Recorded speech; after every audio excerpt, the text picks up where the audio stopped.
नमस्कार दोस्तों, बहुत बहुत स्वागत है एक बार फिर से आप सभी का आपके अपने इस YouTube चैनल विधिटेरिया में।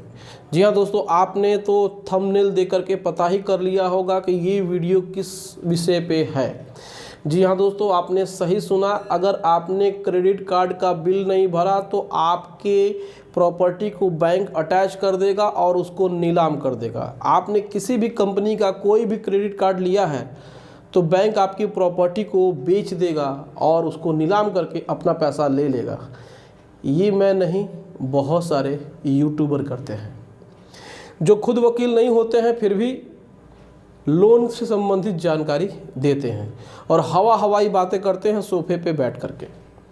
अगर आप एडवोकेट नहीं हैं तो प्लीज़ जनता को ऐसी जानकारी मत दिए जिससे कि जनता डर जाए।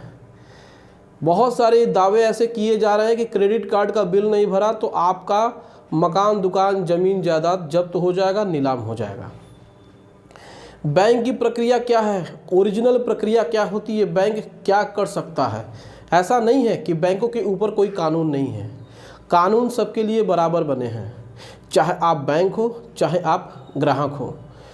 कानून सबके लिए एक समान है। अगर बैंक गलती करती है तो बैंक के ऊपर भी पेनल्टी होती है, जुर्माने लगते हैं और मैनेजर के ऊपर भी केस चलते हैं, FIR दर्ज होते हैं। लेकिन हमारी भोली भाली जनता जो होती है, जो क्रेडिट कार्ड के लोन के चक्कर में फंस जाती है, जिन्होंने भी क्रेडिट कार्ड्स लिए होते हैं वो बहुत ज़्यादा परेशान होती हैं। क्योंकि क्रेडिट कार्ड की वसूली के लिए बैंक के पास एक हथियार होता है, उनका रिकवरी एजेंट। अब रिकवरी एजेंट खुले सांड की तरह होते हैं। आपके ऊपर वो इस तरीके से बरसते हैं जैसे उनके बाप का पैसा उन्होंने आपको दिया है। ये आपको बस इसलिए परेशान करते हैं क्योंकि आपसे जो भी रकम निकाल करके वो बैंक को देंगे, बैंक उनको 2% देगा। ये रिकवरी एजेंट की औकात होती है, इससे बड़ी औकात हो ही नहीं सकती है। मैं खुलकर बोल रहा हूँ क्योंकि मैंने आज एक कॉल अटेंड किया एक लेडीज़ का, इतनी बदतमीजी के साथ वो सब बात कर रहे थे। तो मैं आपको बता दूं कि बहुत लोग आपको भ्रम में डर फैलाते हैं। आप बिल्कुल डरिए नहीं।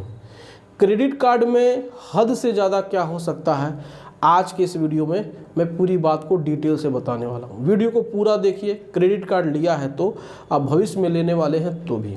2 हमने प्रश्न आपके द्वारा पूछे गए प्रश्नों में से छांट करके लिख करके बोर्ड पर रखा है, समझाने की कोशिश करेंगे।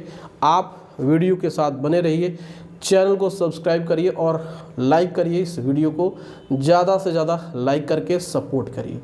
चलिए पहला क्वेश्चन हम देखते हैं दोस्तों कि हमारा क्या है। पहला क्वेश्चन है, क्या क्रेडिट कार्ड का बिल नहीं देने पर बैंक आपकी संपत्ति नीलाम कर सकता है?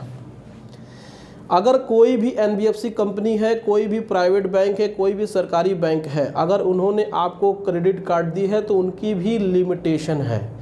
क्योंकि क्रेडिट कार्ड एक अनसिक्योर्ड लोन की कैटेगरी में आता है, जिसको कि हम लोग कहते हैं अनसिक्योर्ड,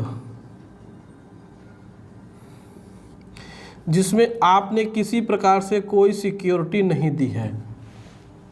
सिक्योरिटी में आपका कोई भी संपत्ति नहीं है, कोई भी स्थायी संपत्ति नहीं है, मकान, दुकान, ज़मीन, प्लॉट कुछ भी आपने नहीं दिया है, तो बैंक ऐसी संपत्ति को अटैच नहीं कर सकती है।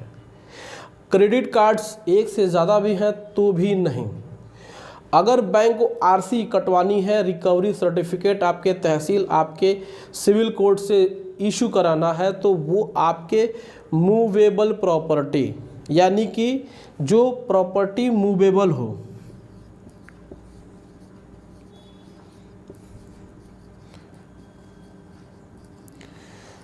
मूवेबल प्रॉपर्टी जो कि ज़मीन से अटैच नहीं है, ज़मीन से जुड़ा हुआ नहीं है, यानी कहने का मतलब कि वो हिल डुल नहीं सकता है, वो होता है इमूवेबल।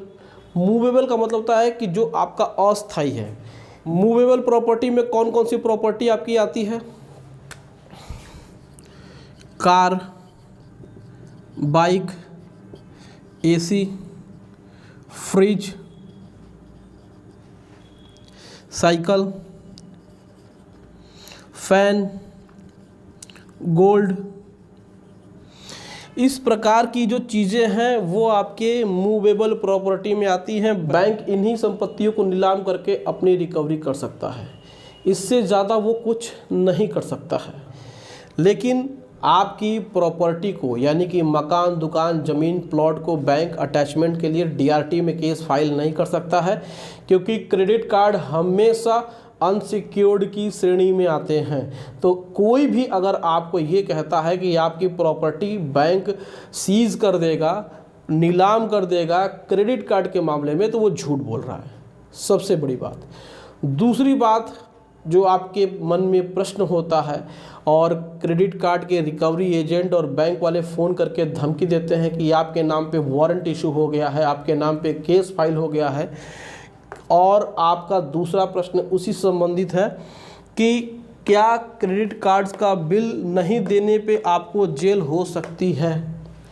देखिए, क्रेडिट कार्ड का बिल देने पे जेल होगी या नहीं होगी ये एक अलग बात है, क्योंकि अगर आपका ईसीएस, यदि आपका ऑटो डेबिट नहीं कटता है, यानी आप अपने अकाउंट से आपने क्रेडिट कार्ड के बिल को पे नहीं करते हैं, सीधे जा कर के जमा करते हैं, तो ऐसे कंडीशन में तो आपको कभी जेल नहीं होगी। अगर आपने ईसीएस कराया हुआ है, ऑटो डेबिट आपका होता है, अगर बैंक चेक बाउंस का कोई मुकदमा करती है, ईसीएस बाउंस का कोई मुकदमा करती है, नेगोशिएबल इंस्ट्रूमेंट एक्ट के सेक्शन 138 का जो सेक्शन होता है उसमें भी प्रोविज़न दिया गया है कि अगर आप अपनी मर्जी से जेल जाना चाहते हैं तो इसमें आपको जेल हो सकती है। अगर आपकी इच्छा है कि हम जेल काट लें और पैसा न दें तो हो सकता है, लेकिन साधारण मामलों में आपको कोई भी जेल नहीं होगी। न ही बैंक आपकी संपत्ति को बेच पाएगा और न ही आपको जेल होगी क्रेडिट कार्ड के मामले में। हालांकि अगर आपने गलत तरीके से कुछ और फ्रॉड किया है तो उसमें 420 का केस हो सकता है, वो अलग मैटर है, लेकिन साधारण मामलों में आपको जेल नहीं होगी। अब आप रेगुलर डिफ़ॉल्टर है, 15-20 बैंकों का आपने क्रेडिट कार्ड लिया हुआ है और आप उसको इंटेंशनली नहीं दे रहे हैं, तो वो मामला बहुत अलग होता है, गंभीर होता है, लेकिन जनरली ऐसा होता है नहीं। आपका सिबिल स्कोर डाउन हो सकता है, लेकिन न बैंक आपकी प्रॉपर्टी बेच सकती है और न ही आपको जेल हो सकती है क्रेडिट कार्ड के मामले में। दोस्तों, आप लोग हमेशा याद रखिए, केवल रिकवरी एजेंट धमकी दे सकते हैं, वो आपको और कुछ नहीं कर सकते हैं। वारंट इशू करना होगा तो कोर्ट के माध्यम से होगा, और वारंट से पहले भी समन आते हैं, 2 समन आएंगे।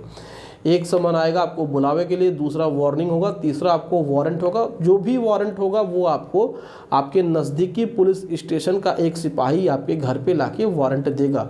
अगर नॉन अवेलेबल वारंट है तो वो फिर थाने से लोग आएंगे, आपको गिरफ्तार करके लेके जाएंगे, लेकिन वो बड़े ही मुश्किल कंडीशन होती है, बहुत ही रेयर ऑफ द रेयरेस्ट होती है, ऐसा बिल्कुल जर्नली होता नहीं है। तो आपको डरने की बिल्कुल ज़रूरत नहीं है। अगर लोग ऐसी बातें करते हैं तो ऐसे लोगों को आप ध्यान मत दीजिए। आप ऐसे चैनल पे जाइए, विजिट करिए, लेकिन ऐसा टेंशन मत लीजिए कि आपके साथ इन दोनों प्रश्नों के अंतर्गत कोई भी समस्या हो।